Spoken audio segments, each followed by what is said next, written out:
Урматтуу Садыр Нуркожоевич, биз такси айдоочулар профсоюзу кабыл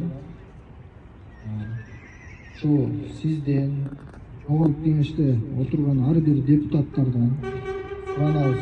Азыркы көтөрүлүп аткан 10 рулдуу унааларга тыюу салуу боюнча мыйзамды четке кагып, биздин тарапка чечип бериңиз. Биз такси айдоочулар профсоюзу кабылган 10 рулдуу унааларды колдойбуз. Урматтуу Садыр Нуркожоевич, урматтуу биздин жогорку кеңештин депутаттары, Кабинет министри чыгарган мыйзамга биз каршыбыз. Бул жакта турган карапайым эл, таксисттер. Ошон үчүн бул мыйзамды чыгаргандарга биз кайрылып кетебиз. 10 рулдуу таксиден колуңарды тарткыла!